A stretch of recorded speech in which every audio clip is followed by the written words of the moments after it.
Hey everyone, welcome to the show. I am here tonight with Dylan, Hi. Cicely, Ciao. and we are a full crew, back in the saddle again, all of that. Welcome back from, I think we thought it was not, I think we settled on not DragonCon. You were at No, not DragonCon. Anime Weekend Atlanta. Anime Weekend Atlanta. We weren't quite sure what AWA was standing for, so we settled upon not DragonCon. In Not Atlanta. DragonCon. Not DragonCon. Yes. Which would probably piss off the planners and organizers. I don't think they care. We knew you were in yeah, Atlanta. Considering that I think last year they moved it back to the end of September, but it was like mid-September before that. Like they're coming right up against DragonCon, and it's kind of surprising that you would do that. But So how was it? Anything interesting? Anything... nothing especially crazy. I didn't go to as many panels this year as I have in years past. One, because we were doing some kind of trying out a new video interview format thing for Chainsaw Buffet podcast, which I still have yet to edit. But it turned out awesome. I was really surprised. Just stuff like that. I can't think of any highlights for... I did notice, because GMX is coming up, Yes. I did notice there's a porn star at GMX. Yes. I think we had this discussion earlier in the week. We did. About... in the role as a porn star. Not like a Tracy Lords, like I was a porn star, now I'm science fiction. Like, no, I'm still actively doing porn. Yeah, well, I think the way they... There was a class on your first rope. Beginning rope. Now, they've done that the past couple of years. It is not a drug reference, and it is not about tying a ship ashore. How is rope a drug Rope thing? chain. Okay, I'm just curious. You can Google that later. No, I don't want to. I'm afraid. No, I noticed they did that, and I kind of felt bad since you had mentioned that, bringing your daughters, and yeah, they do have a adult channel, or a programming track that usually picks up like 9-10 o'clock at night. I was surprised that they did this and that, and I had this conversation on Twitter as well with someone else who goes to GMX. Just, it kind of feels weird, but there are a lot of those mature hentai style panels at anime cons and Dragon Con. Well, it's kind of cool that they segregate it cleanly and say, like, this is late at night, adults only, Yeah, they're gonna card you when, you go into the panels. That's a very big deal. Oh, they're all in the chat talking about no sunburn and gasping. And the no sunburn is that I haven't got off my ass and emailed John and said, hey, should we keep doing these? Oh, I didn't know what the driving... Yeah, so there's been, no communication. And, no, you guys aren't selling this. Just, no. Yeah, you guys... Fuck you doing. Oh. That would be funny. But anyway, having her as a guest, I saw that and I was kind of like, yeah, it makes me uncomfortable, but not any more than any other content like that. I don't go to those panels. Whatever. There's a lot of guests I don't care about. The point was... I found out about this, too, because as you go over the guests... she actually does costuming, though, so... it looks like... It's like, no, some porn actress who's realized she's British, dresses up in a sexy version of some superhero... 50 accounts everywhere she goes, signs up for her site for her premium content. Yeah. So it's like, do you want to see Wonder Woman getting fucked? There you go. She will dress up and do that. Well, or the other way around, there are a lot of people who do costuming and cosplay panels at these things, and I kind of hate to say it, but she's going to get a little more attention than the average person who's doing a panel about costuming. Oh, that's what I mean. Like, it's not like... I just looked at her. So it's like it feeds both sides of the business. What I'm saying. I looked at her videos and her interviews and stuff from other cons when I was going down the list of people coming, and I didn't recognize her name, so I'm like, who is Tanya Tate? I think is her name. Who is that? And I clicked through to that, and I'm like, that's an interesting description, and go to the website and like, okay, not safe for work here at her site and stuff like that. But as I looked at her interviewed in other cons, it was like, I'm looking for the skin tight thing she's talking about, like this, and all of that, and she's cut out cleavage for all of her costumes and everything. And it's like, yeah, she's doing the panels and she's put together the costumes, but not in the sense of I'm making an accurate costume to represent the characters that I love. Yeah. It's like, you guys are into this, so I will make a Wonder Woman costume, and all I really got to get right is the colors, and then just show off my ass and my tits. And that's what I'm here for. Well, I actually saw someone post an article about this a while back that people were claiming that, because so many, like, after these major conventions, you'll see, like, these major kind of geek sites pick up, like, cosplay pictures, and it's always skewed towards not necessarily the best, but, like, women instantly. And then, some of these people who do go out and do panels about that, giving their commentary, and I kind of have this reaction to, like, can you really get offended? The year I went to Dragon Con, I went back, because I think they let anyone. I didn't think I slipped in or anything. Yeah. I went back to the photographer's session on the Dawn contest. Yeah. And they gave, like, this big spiel about, like, berating the photographers and everything before they brought out the girls. And I was like, wow, that's dickish. And then when they brought out the girls, it was totally warranted. Like, what people were yelling at them and, come up here and show leg and turn here. Can you lean forward? Leaning over ropes. And then, just like, there were really good Dawn costumes, but she wasn't 36, 24, 36. And, like, they were not bothering. They were, like, fussing with their camera and changing a lens. And I'm like, it was a damn good costume that she put on. And to be that blatant about it, it's just... unreal. That was what bothered me about this article was, the reaction of some of these costumers was, well, I'm offended that they talk like that. And I look at it and go, yeah, like, people should not be jerks like that. At the same time, if you're doing characters with low-cut tops, skin tight, one... So I'm not speaking against the behavior of shit. Right.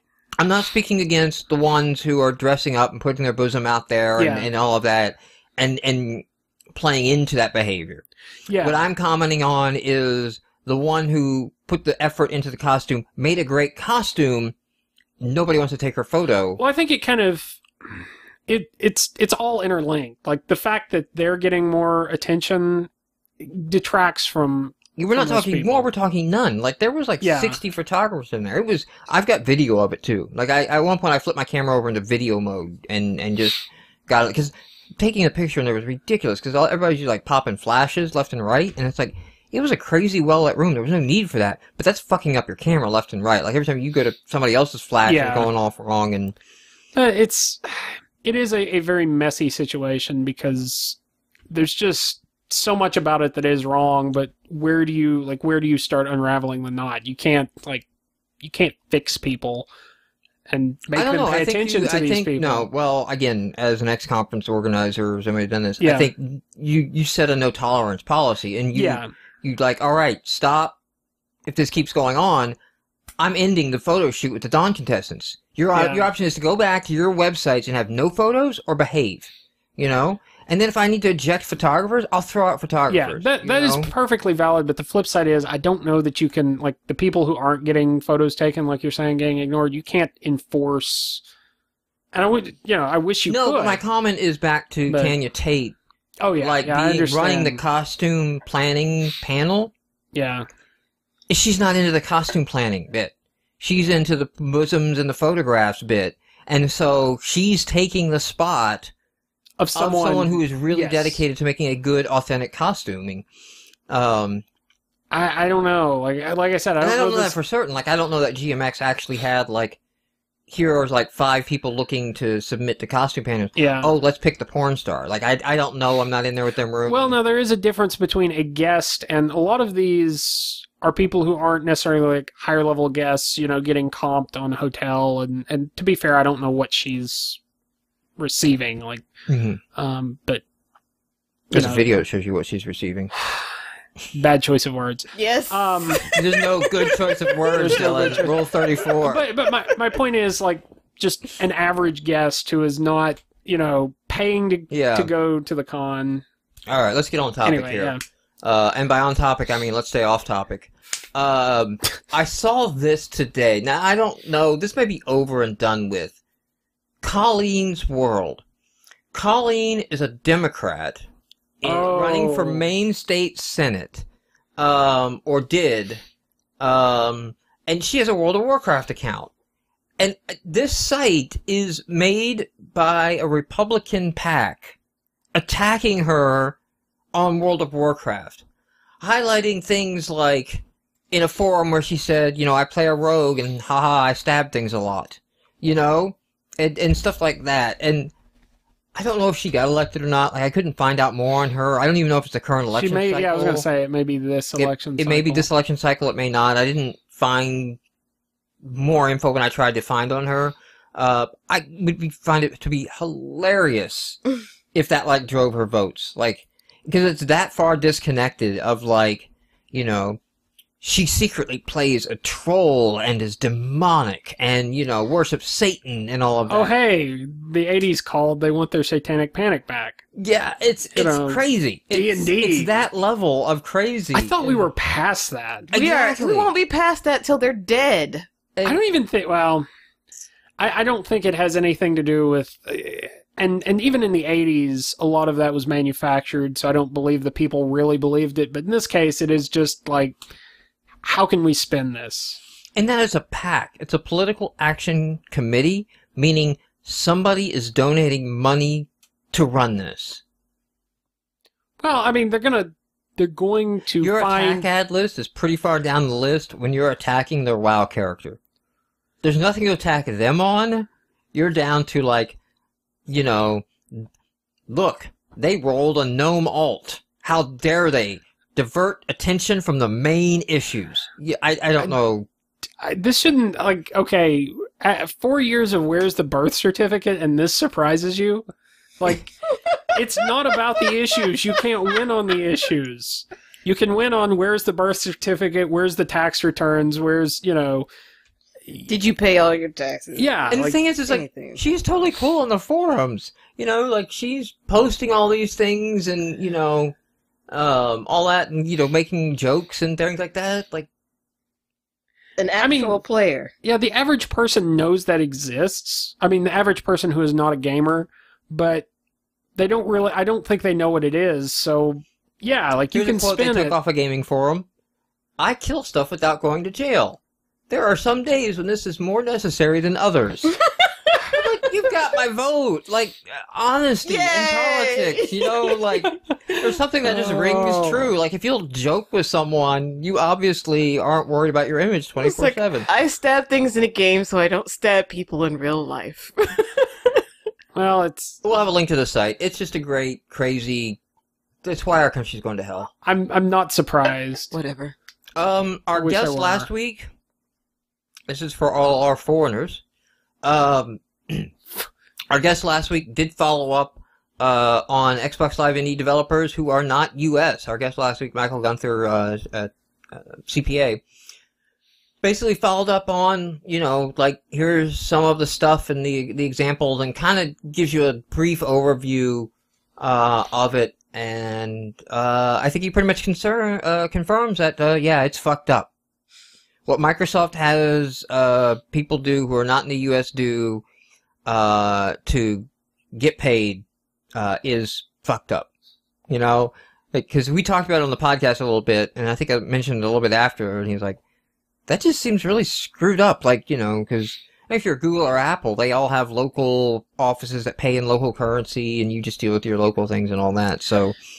Is this specific to... Sorry, this is you see the questions on the forums about how do I get my ITIN letter or my W-8 letter, or this office rejected my letter because it didn't have the right verbiage or something, and he walks through that process. Is this specific to Xbox Live Indie Games? Does this also include Windows Phone and the new Windows Marketplace? I don't know about the Windows Marketplace.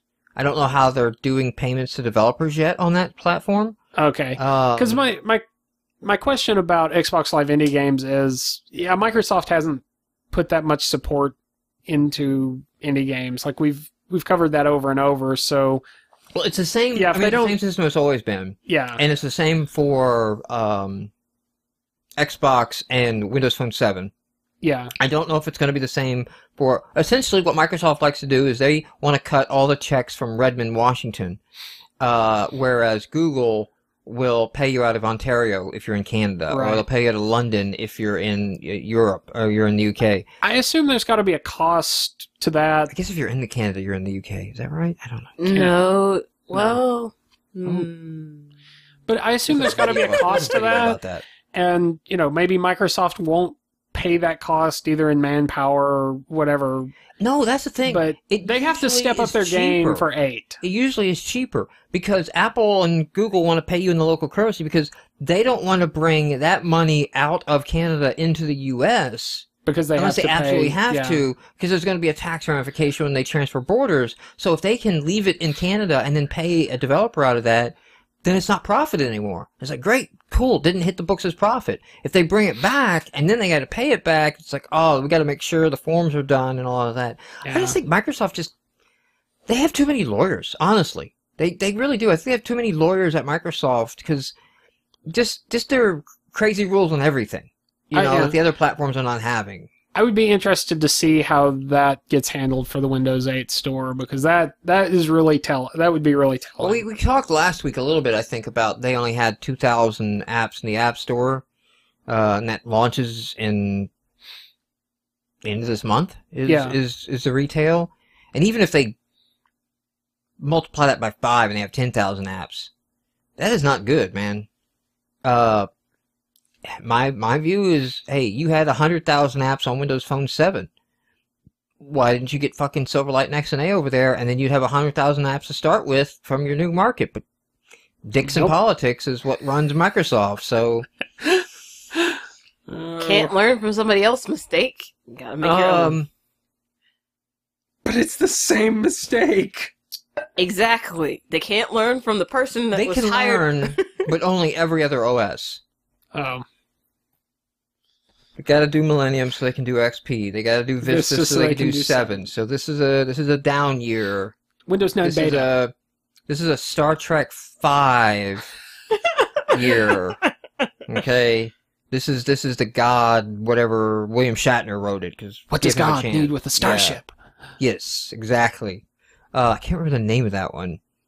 The Voyage Probably Home. No, the the Voyage Home is 4. 4. The Undiscovered Country is 6. Is 6. You don't remember 5. I should. I Mm. just... That's killing me. Yeah. It's going to bother me.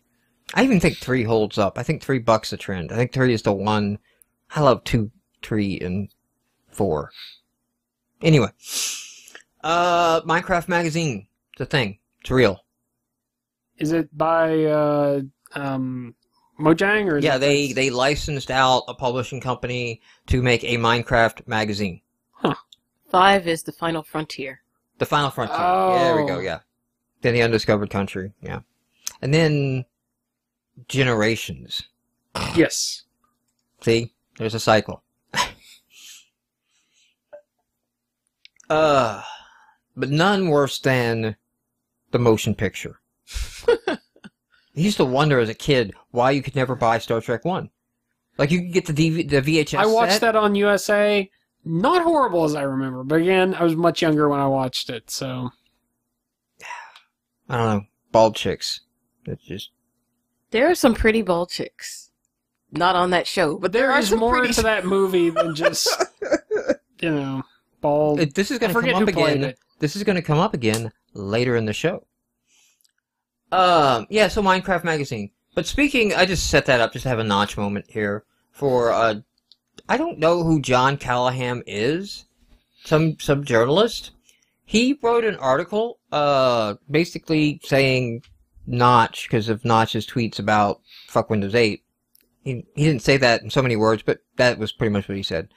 Microsoft asked him to release Windows 8, submit it for certification, submit Minecraft for certification, so we can get that on our platform, because we only have like 2,000 apps, and we need fucking Minecraft, because even the fucking clones do great. So please God, please. There will be a... And he was like, "No, stop breaking the PC, you motherfuckers! I'm not putting Minecraft on Windows 8."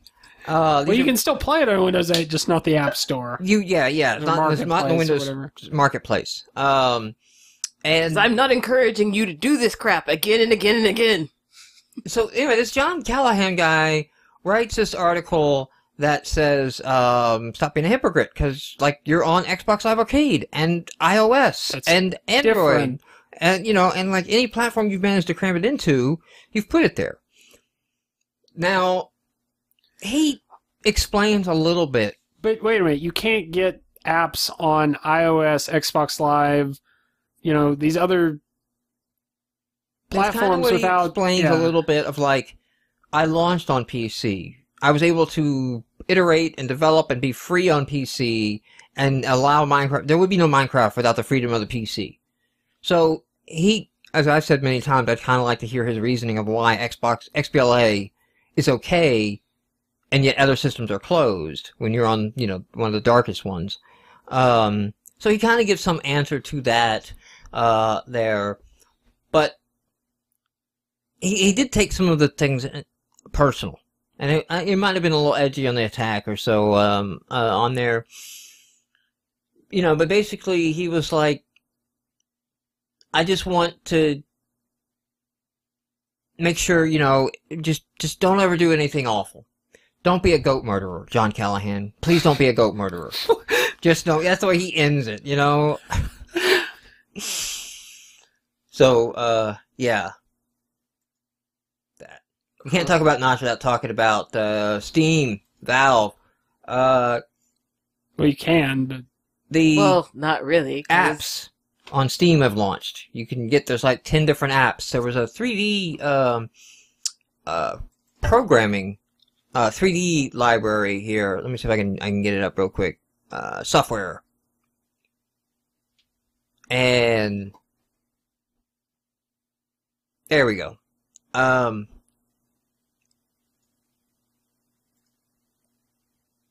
that's interesting. It's Is it locking it to the application? I don't know what it. I don't know how that works. There it goes.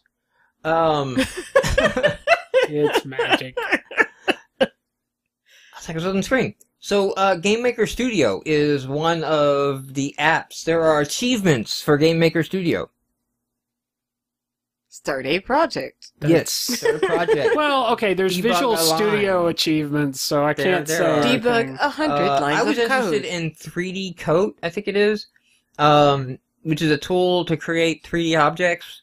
I was interested in it at its $100 price point, and then I saw, like, the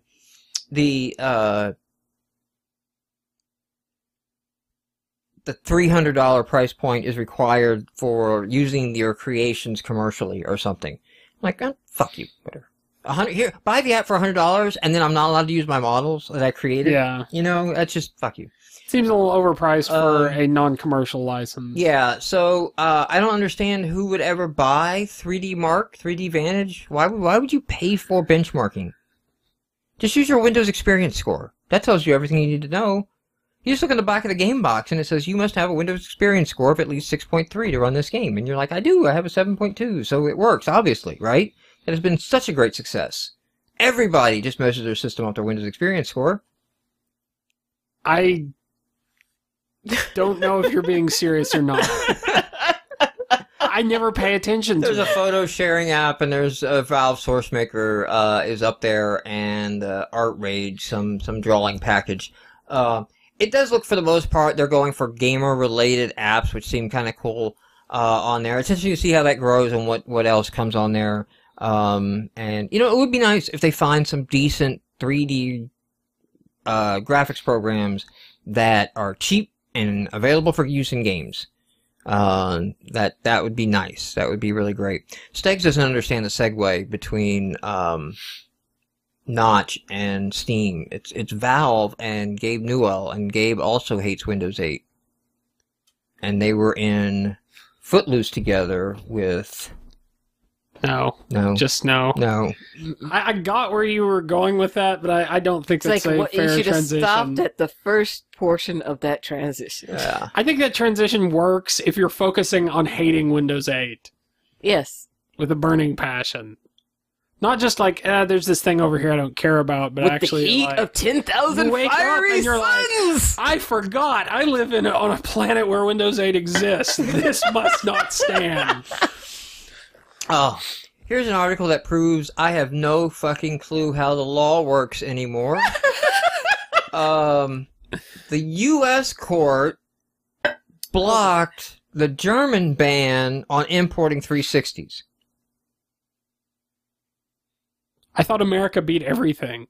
Is that, yeah. I don't know. America, fuck Germany yeah. has a Yeah, court. exactly. Germany has a court that ruled that it was patent infringing Xbox 360, sets up this ban and this date, and then a court in the U.S. says, no, you can't ban this, Germany.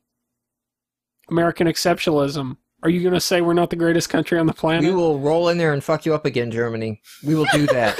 We've done this a couple of times before. Don't make We're us kind do of it again. bored. We're kind of bored with the Middle East. Because they're not a We could winnable use- situation. If we rolled into We could Germany, win on there. people would stop forgetting about how bad we fucked up the Middle East. Back in the early 20th century, like it took Germans trying to conquer the entirety of Europe for us to get involved, and now it's just, we don't like You're your gonna court stop ruling. something that we're getting imported? Oh, hell no. I don't know. No. See, Smilertune's got it. What makes sense? He has logic. He's saying German court can only ban in Germany. No. The start of the sentence. A U.S. appeals court has rejected Mobility's patent injunction against Microsoft that could have resulted in a sales ban for the unit in Germany. No part of that sentence makes sense to me. In all seriousness, it probably is a I legal can't Venn argument diagram for this, that sentence. but There's no intersection. There's Germany. There's U.S. court. I don't see the overlap. I think Germany has a clause where they say that if it's illegal in the court of the origination, that that is what they will go by. I think Some states do that. Not states. Countries do that. Is they will let stand the verdict of the originating offense. I think the legal, if you diagrammed it, it wouldn't be a Venn diagram. It would probably be one of those state diagrams like you would use for different services. It would look like a star constellation. No, I think it would be like Service 1 passes this bit of data over to Service 2, and then Service 2 he's saying responds no. with The this. Germans will ignore the U.S. ruling. I don't know. Yeah. I don't think we've actually said anything useful about this article. We've just I'm not made fun certain of there's it. anything useful in this article for us to understand. Oh. Peter Molyneux's going to make one game. Wait, what? Peter Molyneux's going to make one game. Wait. 22 cans. The company will make one game, and they're done. He's gonna make games after that just with a different company, right? I don't know. This is shit that Peter Molyneux says. That's a Tumblr, too. Shit that Peter Molyneux says. .tumblr.com. I don't doubt that, Molyneux. but also, like, that could change, because, Yeah. I don't know. Well, no. people So have a he's going to short do memory. 22 experiments, like the cube, that all lead up to the game. Only the Sith deal in absolutes. I think he's out Zinga'd. He's out Zinga'd. Well, it seems like a weird performance art type of thing. Like, it's just... The man is a weird performance art kind like of person. It's random, and I don't know. I would Peter, say just fix black and white. I want to play that game. Just put out a patch that fucking actually works. I like the idea. I want to slap some villagers around and have a giant tiger. I only got to do that for 5 minutes and then it froze. I think what I was trying to say was, this is about to make that sort of plan, 22 experiments in a game and that's it. It's about as waterfall as you can get. Or is it super agile? No, because you've already defined, like, Maybe agile. he has it. You can't tell how many iterations. Nobody knows that, because you know damn well he did not tell any employee what the 22 games are going to be. That is far too risky that they could leak that information, right?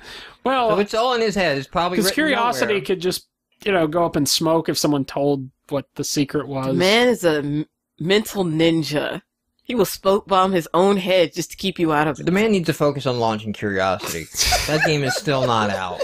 And it's not a fucking game. There's no game to it.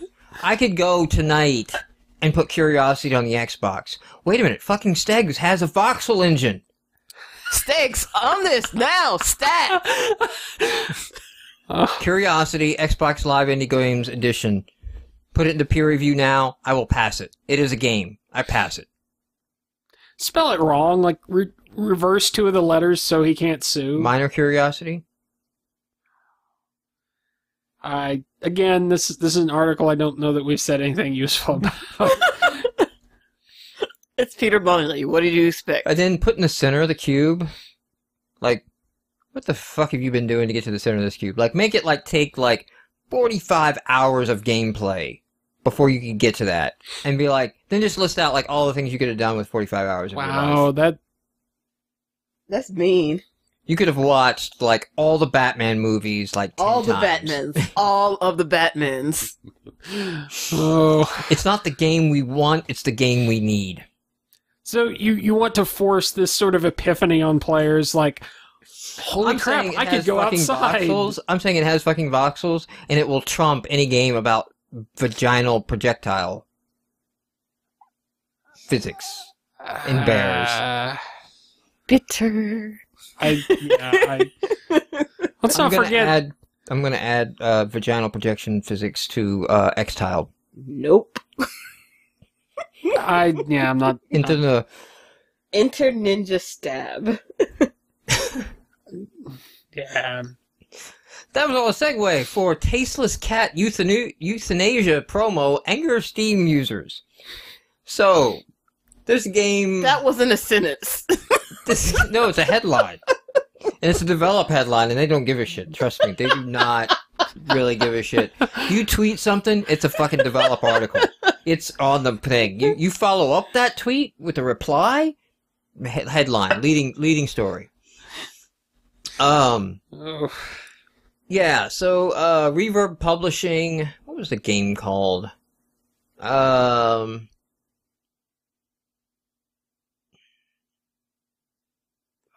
I don't know. It's also develop, and, like, they won't link to shit or provide you full information. Why do you keep using them as a source? Because he's a glutton for pain. No, because they are really fucking easy to scan and real quickly, like, burn through anything that happened this week. Because if it happened... And also rant about, be apparently. There. And they don't bury the lead. Like, the leads are all, like, exactly what the article is, you know? So, I mean, and plus, so this is the real reason. I can copy their H1, their header tag, and it has the link to the article. One copy makes the show note.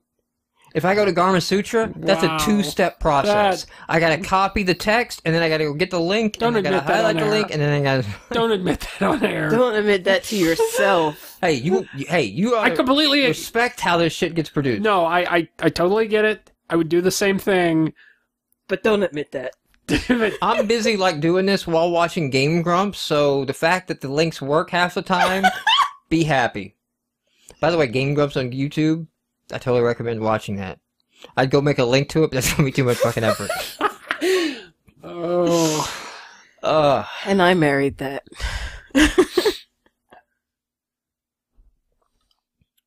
There was a, downtown tonight, there was a chick hanging all over indie hipster guitarist guy. She was literally, like, hanging all over him. I swear she looked at his cock like 3 times. Like, you know, they were ordering, like, coffee or something at the coffee house, and then he was going to go back outside and play some more, and she was hanging all over him. And I don't know if the long hair made her think, at first, I might be another female, or that I'm gay. But therefore he would be safe, like, to do this too, and maybe not, maybe that's not. Maybe he's like all indie hipster guitar guy, and he's bi or some shit. I don't know. How do you know he was indie? I got the fuck off, bitch. That's my man look from her. Like, you know, only my lips go on his cock, and I was just like, I just want an orange cream soda. That's all I'm here for. Like, you know, she was in line with you. Was that like a... Yeah, they were in line at the coffee house. And like, her reflexes are so honed to give that response that she didn't even think. I kind of did, like, kind of look all over because I was like... What the hell is this? I was trying to, like... If you look looking at his cock? Like your eyes keep going down, and you don't see women check out men that much. If they do it, you never catch them. Not like you could just look over and watch the guy's eyes. It depends on how drunk the lady is. Yeah, you just don't get that. It's not an everyday event. I'm sure it occurs, but they're much better at it than men. I'm not hipster enough to understand downtown smell. I would look at, I would see that and like, dang kids, rabble, rabble, rabble, what the hell? Oh, you know what? Thanks. Maybe it was the orange cream soda. But I hadn't ordered yet. I hadn't got up to that point. But it is like a coffee house. That's my orange cream soda. It is the kind of coffee house where you're getting, half soy latte thingies, mocha stuff. Yeah, you don't just go get a coffee here. Coffee. You don't have you just said vaguely coffee-related words. I don't think there was a... We don't have fucking coffee here. What the hell is wrong with you, Black coffee? What the hell are you talking about? They don't You do sure that. you They don't won't even want have like cream? some of them will have like if you want coffee, you get the mug and then you go over to like the little coffee bar where they have like 18 flavors that you can just constantly refill. It's not even that. You're getting something special that a barista or whatever the male equivalent of a barista is. It's a barista. I didn't think it was a gendered noun. That one's not a gender. Really? I would hate to be a barista. I'm already getting accused of being gay and jumping on this other woman's man. Now I'm a barista? I'll make you a smiley face, though, in the foam. Ooh. I'm just gonna drink it. But it's cool. You can get the stuff like they'll make snowmen. I'm going to destroy the thing that you worked so hard to create. The topic of the show we're going to make a Sprider library. Yes. Maybe, possibly. Hopefully. in the works. Before I just, give up. Because, after staring at an XML spec, you just have that, if it's complex enough, you're like, nothing in life means anything. I'm dead inside. You just have that moment. It is extremely complicated, but I'm looking at that because, I was messing around with Tiled and started dropping the existing Sprider beta library in, and turns out the new version of Sprider completely changes the XML format. Yeah, so it needs to be done. Xtiled updates. I did do a video of Xtiled, just kind of showing over the current platform I'm working and some of the features I've added to the tile engine to kind of make it easy for collision detection and things like that, and working with polygons. So I posted that, but I was going to share with you so going through and making a content pipeline extension for a third party, kind of what I tried and what didn't work. So if you're writing an XNA content pipeline extension, you have two pieces and three distinct data stages. Okay? So you have the file, I guess you really have three pieces, but you have two assemblies you're going to end up with. Yeah. You're going to have one assembly be the pipeline extension, which enables you to add that type of content to your project and get it built, and that gets added to the content project. Then you have a runtime component for reading it back at runtime and then being able to access that data. The content piece, the content extension side, has two parts. It has the processor and a reader. Like I said, it's three parts, and a writer. Yeah. So they basically give you... Wait a minute, importer... Yes, you have the importer as the reader. Or writer. And then you have the processor. So the importer is what will get it off the disk.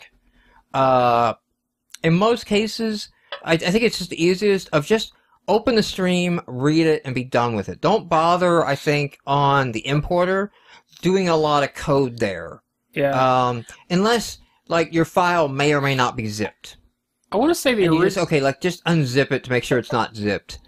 I want to say the original Xtiled split it between, like, it did some stuff in the importer and some stuff in the processor, and it gets So my goal is to, like, make it easy to extend, because, a Tiled is got a very big 9.0 update coming. Yeah, and you don't want to have to jump between... And yeah, I need to update that. So just on... And I just use, like, the stock, like, XML object document. and yeah, write it in like that and pass it on. So yeah, that's how I started building it, just because I was using kind of Xtiled as right. Then you have your processor takes over. And this is where I think you should do your heavy lifting on parsing and interpreting the format. And interpreting the format for how you want to access that runtime. So if there is some weird things done in the file format that makes sense for disk storage, but would be a pain in the ass, like it would involve multiple lookups or something like that, get rid of all that there. So that's where in Xtiled, I map all coordinates to pixel space. And standardize so that everything is available in pixel space, and you don't have to do any coordinate conversion. You don't have to do any calculations on any tile coordinate to... Yeah. Okay. Every tile is placed in pixels on the screen. So you don't have to worry about rows or anything like that. And then when the processor is done, there's the writer. The big mistake that I made here was use the XML serializer to serialize back in my custom object that I read in, and write that back out to disk. It works fine on Windows. The XML serializer on Xbox is shit, and it creates a massive fuck ton of garbage.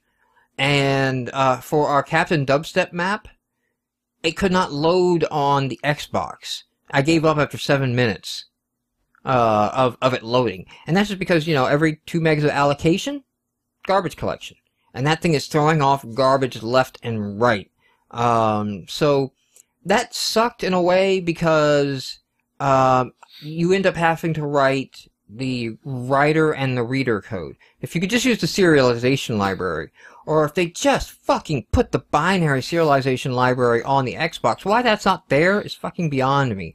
Like, to me, that's more important than the XML library. The XML serializing library is a nice to have. Binary serialization should be there by default. Yeah. That should be on all platforms. That should be the first thing you fucking implement. Anyway. So, they give you this little writer that, you know, it's just a content binary writer wrapper. You go through all of your stuff, write it. Each property has to be written out. You have to do a loop. Before you do a loop, of course, you have to write the number of items in the loop. If you look at Xtiled, it's pretty straight ahead forward. If you've never done it, I can understand how it'd be a little, ooh, that's interesting. I didn't understand that. But you basically know, like, okay, I'm going to write an array of rectangles. So first I write how big the array is, you know? That's an int. And then I write an int for the top, the x, the y, the height, the width. And I repeat writing the x, y, height, and width for all the elements. And when I read that back in the loop, the first thing I do is I read the first bit, and it says, oh, there's going to be 17 rectangles. Then I loop 17 times, reading integers 4 at a time into that. So one mirrors the other on your runtime component. And it is highly efficient. It is very fast and very efficient. So, I mean, that does pay off in that thing. Now, one thing I did to make it easier on me is that in my content library project, this is the bit at the runtime, I created all the classes that I wanted to have at runtime. Now, since I said the processor should map everything to the runtime version, I actually use the same class in both cases. And I use Visual Studio. If you go into Visual Studio and you add an existing file to your project, I navigate over to the content library project from the pipeline project, but when you add, in the add box, hit the drop down underneath add, and there's add as link. Now if I add the property in one, it's reflected in the other. So I don't have to worry about, I do have to go to the reader and the writer and add support on both sides, but I don't have to worry about, oh crap, I forgot to copy over the map object and it has an extra property in the pipeline that it does not have in the reader. And then also I don't have like this third DLL that you have to include by both, which gets confusing. And I want to say that I dealt with some content pipeline library that did that. They had 3 DLLs. One that had the shared assets, one that had the runtime assets, and one that had the reader assets, and you had to like link both. And yeah, I've got my runtime object, and I'm just using it in my pipeline extension. So hopefully, other than that, try to figure out whether you need a class or a struct.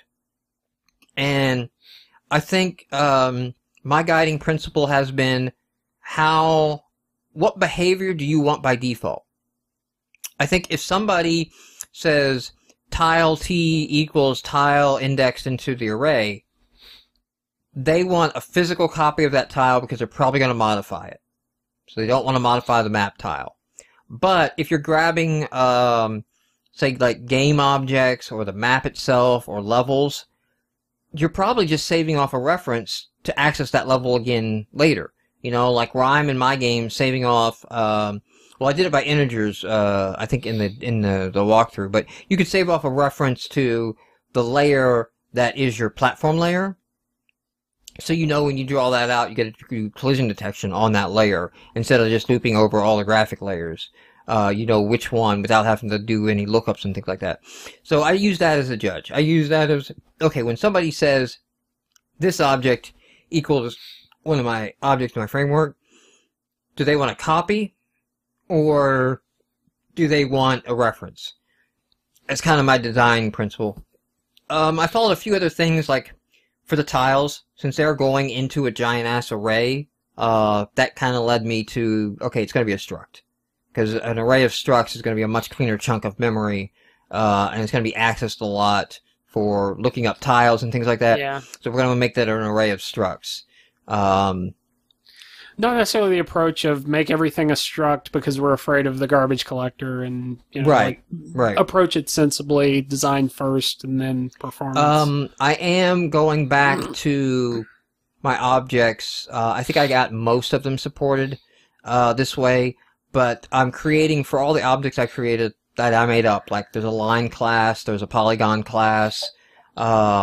I have from methods, static from methods, so you can create a polygon from a list of points, because a polygon has to calculate its bounds, it has to do some other things. So, and I was doing that initially in my own code, but the problem is if you made a new polygon, because you wanted to create one dynamically, you would then have to construct all the lines that make up the polygon, you would have to handle the setup for the bounding box of the polygon and all of that. And so I moved all that into the from method, so that you could do polygon.from list of points. So you can do that with constructor overloads as well. I tend to like static from methods if you're going to have like from points, from lines, from, you know, and that seems to be XNA has a lot of static constructors as well, so that kind of fit the flavor of XNA over versus constructors. Although there isn't a good number of constructors that you can construct a vector, you know, from a couple different options. So, you know, I guess it depends on how much processing you have to do up front, or if it's just a vector, which is setting values.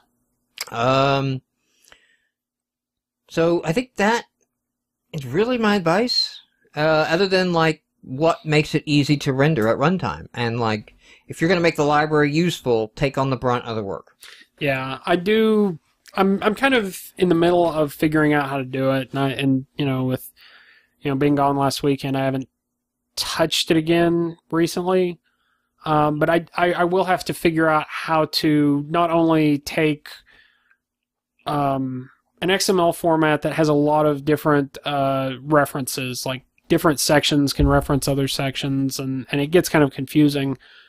Flatten that out, you know, because there's no sense in some cases reusing certain keyframes. Right. Because, you know, having two copies of the same keyframe is minor memory hit. Yeah, I did the same thing. There's some minor memory hits, like, I could optimize this away, but it's going to be a pain in the ass. Yeah, and it's not going to make sense to your not to your user, but at to your time. Developer. Yeah, like it's an issue of storing the file format for the editor.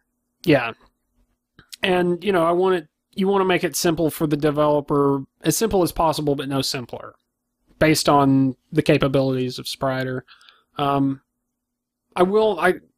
haven't thought much about things like overlays or replacing individual pieces of the sprite, which is one of the things we ran into. Yeah, I think you know, you'll want a V1, of course, just get it up and drawing, and then as you go back in to like integrate it into the game, go like, okay, I really need to do this. I need to replace the arms with the gun animation, or I'm thinking maybe the individual images that make up, like those are classes, and I can set certain properties on them that stick until I clear them. Like, here's a list of overlays. I'm going to add another item to the list, and then, if there's anything in the list, I should draw these after I draw.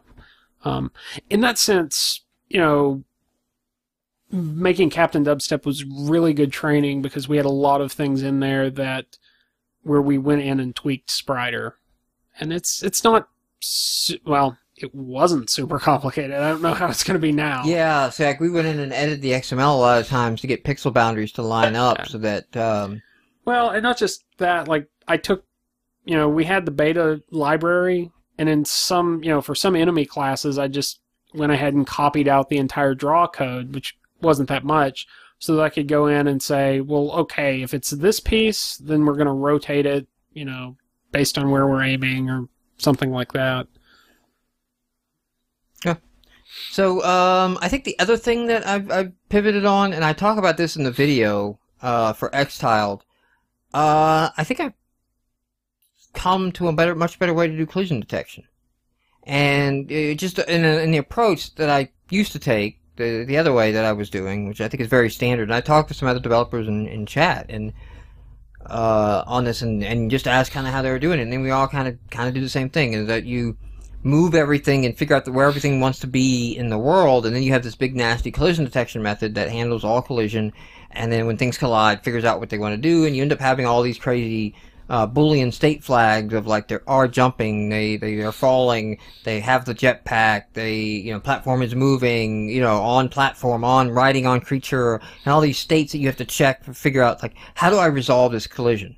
What's the intent here? What makes the most sense? And I gotta know all the intent of all the movement to be able to make that proper.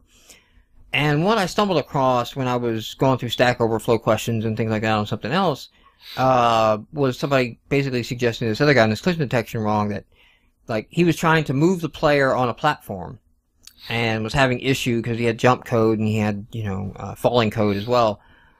And the guy told him, you're doing it wrong. The platform should move the player. And he didn't have much of a comment. Yeah. But that gave me enough to start thinking about, okay, wait a minute. What's he saying? And so the way I've come at it now is this inversion of collision, right? This inversion of responsibility. So now every object is responsible for resolving all collisions that it may cause. And so you assume, start of the frame, start of your processing, you're a moving platform, let's say.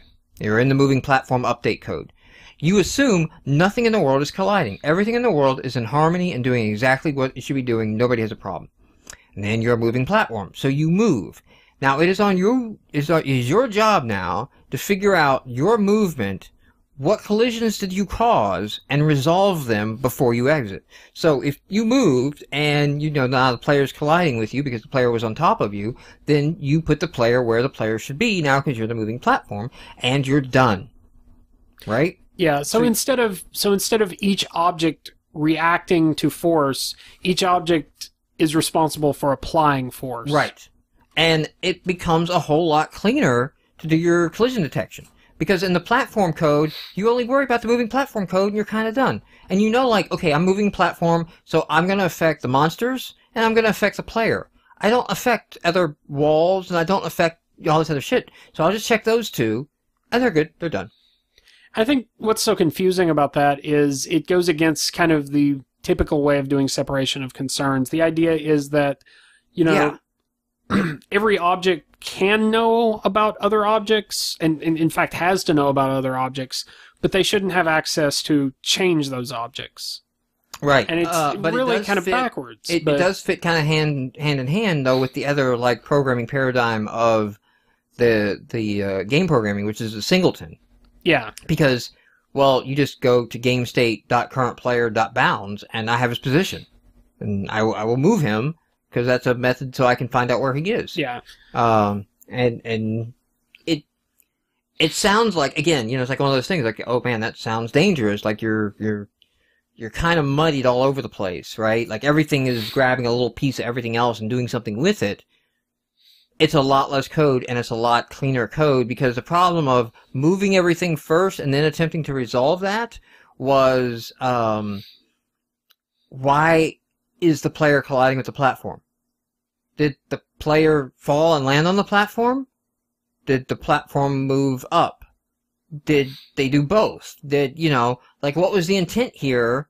Is the player beneath the platform, right? Like, he's colliding with it, but he's under it, right? So, he's not gonna do anything with the platform when you're under it. I don't want you to do anything on the platform. You jump up on top of platforms, but you could jump through a platform. That's normal. So, yeah. I'm sure, just like anything else, there are going to be some very particular cases where it gets, tricky, because that's the nature of game programming. But the platform overall, suddenly crushes you. Well, yeah, I mean, you kind of have to make decisions like that. Like the difference between an enemy, you can ride the enemy or you can run into the enemy and it throws you back and deals damage. And those are both very different concepts. But, I guess that's an example of something like Super Mario 2 where you can ride the enemies. So, and the other place where it gets interesting too is it makes I see a clearer path now that I'm adding objects to the game. So there'll be a key you have to collect, probably some coins or some shit too, and you have to go to a door and you have to interact with that door. I make the key as an object on the level because there's only one key in the level, but I can really easily see how it'd be easy to make a game object interface that has an update and a draw method. So then I can just go, okay, I've updated the player, I've updated the platforms, update all the game objects in the world, and the key determines if the player is intersecting it. And if the key is being hit by the player, it calls the method on the player. The player has the inventory of the key. Instead of having to make the player handle everything, many things will be able to handle themselves. Oh, the player's hitting the key. So I'm going to now render myself up in the UI top left of the game to show that we've collected the key. At that point, the player class doesn't actually need to know about a key. Yeah, at that point, there's no reason. The door class will check the key class to see if the key class is in possession of the player. Yeah, you don't have to separate out the concept of, because this is one thing I did in Captain Dubstep, enemies versus power-ups. There's no advantage to that because, I may keep them separate of have an eye-enemy interface. Yeah. Even though they'll still have a draw and update and they'll still behave on the same rules, I may want to loop through them in different orders. And I may want to loop through all my enemies. Yeah. Then I want to loop through all my players. But they could also just be game objects and they're just in different arrays too. But it seems really clean, how I would be able to put this in. I'll know more as I go on, and get more of this game prototype up and going. It's also getting to the point where I need to sit down and actually start sketching out the levels and how the level design is going to work. I have ideas in my head, but I kind of need to do some pen and paper sketch because Tiled is great, but Tiled is not a good free design tool. You really should have an idea of what you're doing when you go into Tiled and then make it kind of fit that, but it's not a great... I don't know what I'm going to do. I'm just going to draw some random stuff because it's not easy to clean up what you were doing. You have to switch tools a whole lot. You have to switch tools a whole lot and all that. So I need to start working on that. But I'll do some more official, hey, Jasmine's World in development, and show off gameplay and mechanics outside of Tiled. The first one, I use it as the example of Tiled because it drove a lot of the features of the current edition of Tiled. And that's why I did that. Stegs was saying earlier, this podcast took a turn into, now I'm talking about my game from, crazy shit. You can always notice when that happens by Cicely to stop talking. Okay. Into crazy? Yeah, we're in the crazy zone, she's talking, we're out of it, and we're into, the Game Dev podcast is actually talking game development. And I slowly get drunk. Yeah. She's farming. I'm remodeling my zoo. She's farming. Yeah, it is a type of farming. Actually, are we done with game development? Because I was...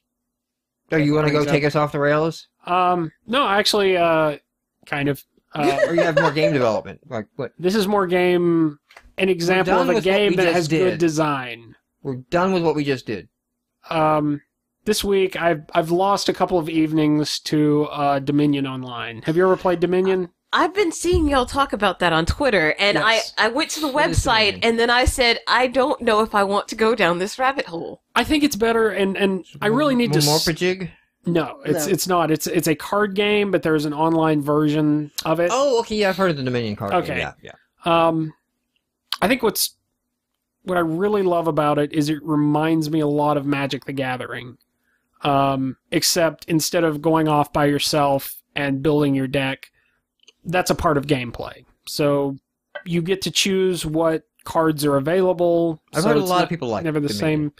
Yeah, but I think what's great about it is, especially if you're doing any game design, it's a game that really knows what its core mechanics are and knows kind of how to turn the dials to, to use those core mechanics to change gameplay, to suggest certain strategies to the player.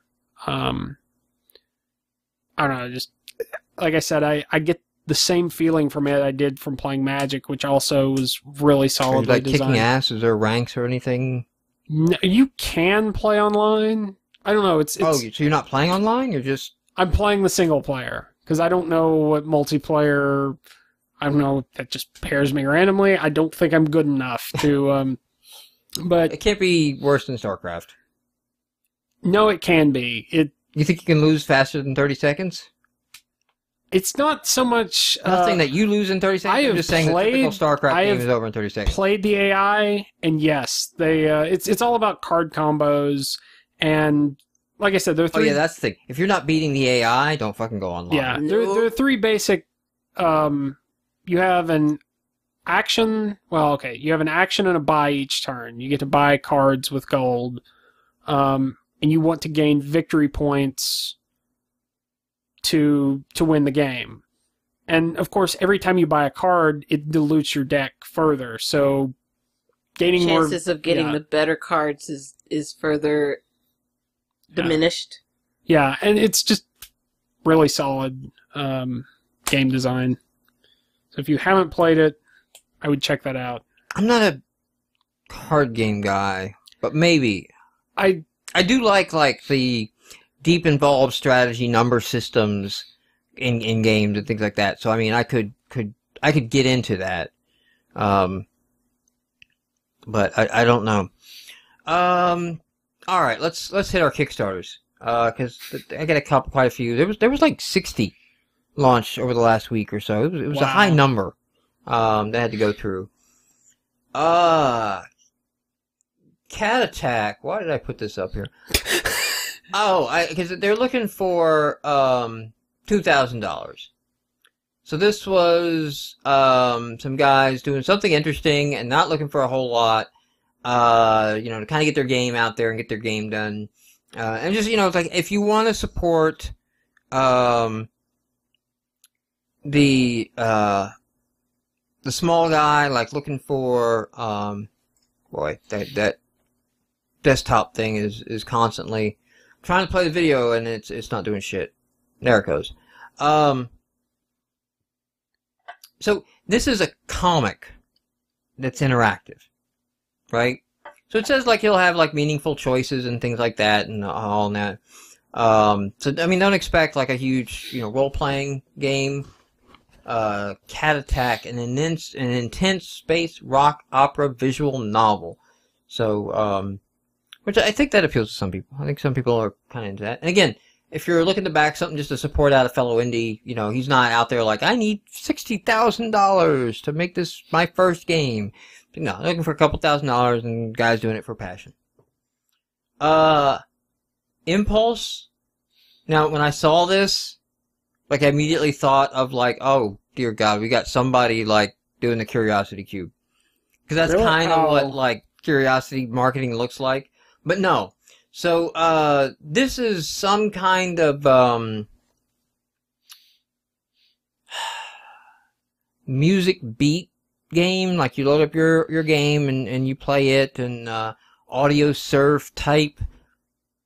Alright. You go play the video. To Impulse and watch it. I think I've got the audio going here. I'll give the live guys a little taste. um, it just had like the music and everything fit really well. I am too drunk for this. And it's like, I don't know what's going on. I'm not really sure what the hell is Things are happening. being shot. That's all I know. But it's in sync. But I want to play this game. You know, I'm interested. You've got me. And no, I read like further down below, like trying to get an explanation on exactly how it worked. Like it is synced up, and there's something about like you got to stay away from the blocks, and or as they touch you, you lose light. So you need light to shoot light, and then you try not to dim out or something. I don't know. I was waiting for the butt in there, like. I don't have a butt. It looks good. It is asking for $30,000. But he's done quite a bit of it. So the high number to raise. I think he can do it though. What's in a Game, the series? So this, I watched the video of the Kickstarter, and I was kind of like, alright, this seems kind of cheap. This is, Indie Game the movie, the TV series. Wait, no? So it's gonna be like a running series of like Indie Game the movie type interviews and things like that. It opens up and it shows us, the guy doing it, and he starts talking about the wonder of games and all of that, and he's showing clips of other games. And I was like, I'm not so interested. No, because you could do now, down below, season, a Japanese season. Down below, he put a link to the trailer. Watching the trailer, he's got interviews going on with several big names, like Tim Schafer, and like he should have put this in his intro video. As his intro video, not like this follow-up down here. Come on, get going. Come on, video. There we go. And then, like, well real produced, and Tim Schafer's talking about what games mean to him and all that. And I'm like, well, if that's what you've got lined up, okay, then I would like to see that half a season. Doug Wilson. There were just several guys of like, hey, this looks good. It looks a lot better. So, this stuff again though is, it's not like, hey, they're gonna tell you how to make a great game. You're gonna learn something insightful from it. This is that kind of just like feel good dream type stuff, it's just like, I want to be an indie developer, and they just talk about how awesome and fun games are, and I like playing games, and Tim Schafer said this really cool thing one time about game playing and all that, but it's going to be like Indie Game the movie. Like, you're not going to get real insight into what it takes to make a game. You're going to get the romanticized version of what goes on, which is fine. You want the real shit? You tune into GameMarx.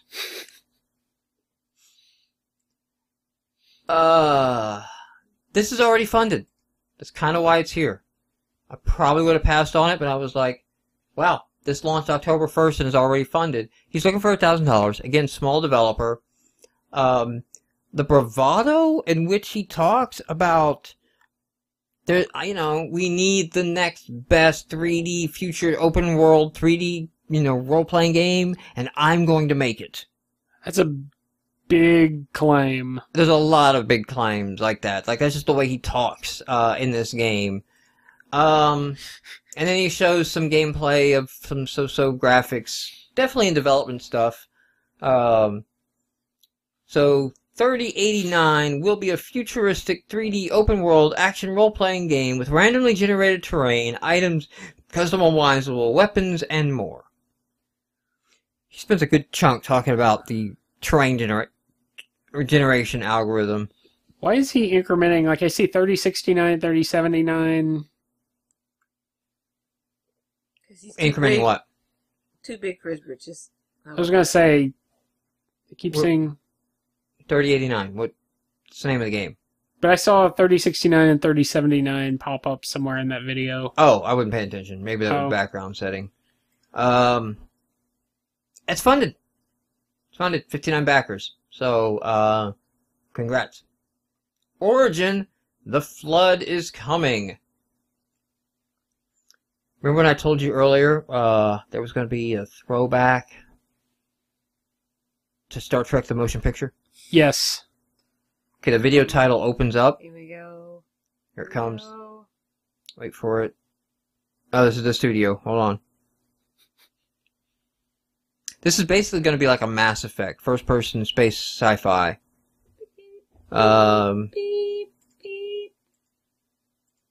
Get through the little scene where the guy wakes up and turns on the news and it's like, "Hey, we've been invaded.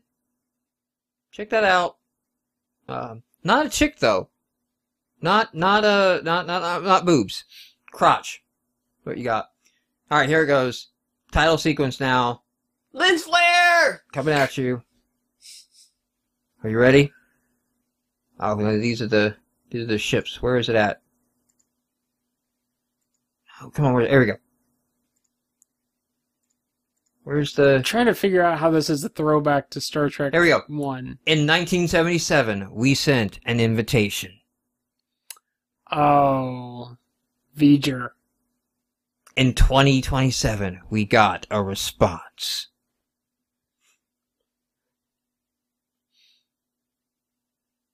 It wasn't the response we wanted. I want to stab people now. Yeah, it's like, dude, you ripped off the plot of the worst Star Trek movie. Well... Which has probably been done a couple other times. It wasn't so much a response. Do we spoil it? Do we talk about it? Why not? Don't I guess watch it is that a spoiler movie. of the movie. Don't watch that movie. Yes, the entire movie they talk about Vega. V'ger. And it's because the word Voyager is half covered up with space dust. I don't know where the fuck that comes from. They just dust it off, and it's like... And it's become It's self-aware. Voyager. Oh my god. We invited them. It's our fault. Of course it is. Zombie apocalypse. Zombocalypse. Okay. This one, I'm wondering if it's not scam potential. Zombie apocalypse, free roam, top-down shooter game. That is key. Bro 1 and Bro 2. And I mean, their names are so close to Bieber. It's hilarious. Anyway, so they talk about this top-down game, and then they show like all this video footage of this first-person shooter running around. And I'm like, okay, do they not understand what top-down means?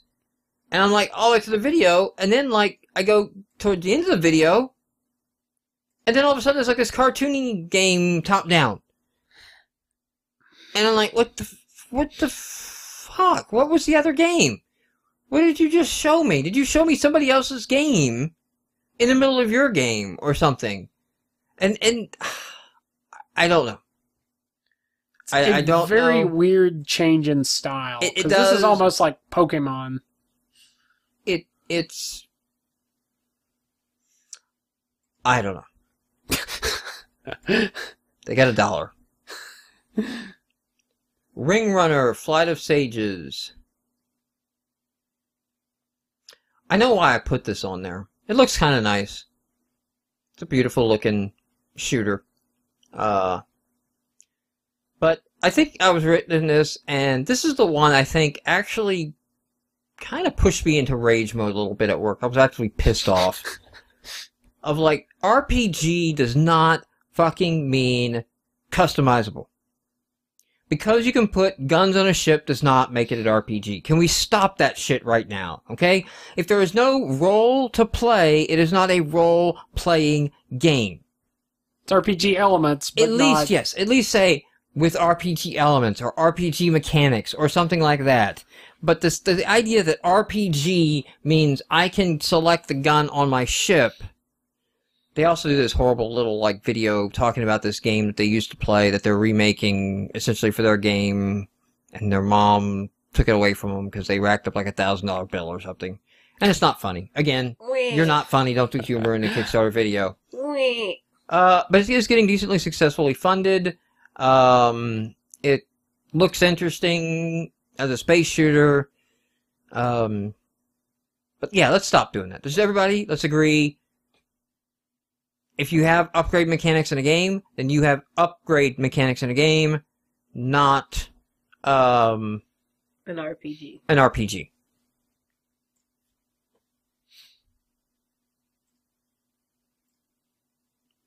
All right. Sage Kingdoms is the next one up this week of note. Shooting for $100,000. Revolutionary MMORTS. So real-time strategy. But when they got into it, they actually had quite a bit. This is a follow-on to Saga, right? So Saga Kingdoms. I'm sorry, I think I said Sage. Saga or something was their first game, and now they're looking to do Sage Kingdoms, and it just looks like a very more like Myth the Fallen Lords than StarCraft, if you're familiar with your RTS lore, and doing that in an online kind of way, and marrying in like MMORPG mechanics into an RTS. Is it persistent or something like that? I'm not sure. But it definitely looked interesting. Goal of 100,000. I mean, it just launched October 2nd, but goal of 100,000. It's going to be interesting to see if they hit that mark. And you said this is actually the development team behind Saga. Saga. Yeah. Are you familiar with Saga? Or no, I've heard the name, but that, for something as ambitious as an MMO, asking, $100,000, if it's got, people who've already done it behind it. Ring Runner is apparently XNA. Stegs is uncovered. They're targeting Xbox Live, and they clearly are not XBLA material, or have that deal in place yet.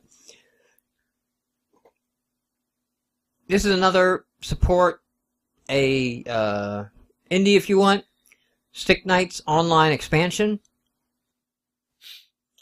I think, is this the one? No.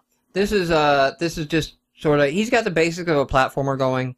So, has not released a game yet. I think he said that in his video. He's done several, computer science major. Indie getting started. If you're the kind of nice, caring developer, then you're not an indie game developer.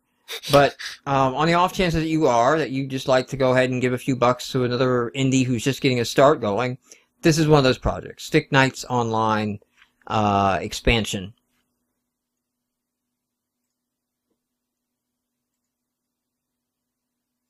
Okay, an old school. This is kind of the big one. An old school RPG by Brenda Brathwaite and Tom Hall. Why is that familiar? Their names, yeah, I think they got a box image down here, and I'll scroll down. Anarchon, some Heroes game. They got a credit on Doom, credit on Wolfenstein, Jagged Alliance. Wizardry series, I think, is what she's known for. She had a key hand in Wizardry. He did something with some of the Commander Keen games. So they do have a name. And they want to make, basically, an old school RPG. This is, they're up to 200,000 now. This is entirely trading upon their names, though. They don't really discuss, like Tim Schafer, they don't really discuss what the game will be other than an old school adventure game, and we're the old school adventure people. And they also have no, like, shots, concept art, gameplay. So they're gonna totally trust in, and yes, Tim Schafer will whore out and be on your Kickstarter, apparently. If he knows your name. Yeah, if you know Tim Schafer, he will be in your Kickstarter. Mind Blown Life. I don't know what this is about. why this game has 38,000 of $60,000 funding already. It just launched October 2nd. They do some shtick, which is not really that funny. Then they never get to gameplay. They just do a bunch of shtick.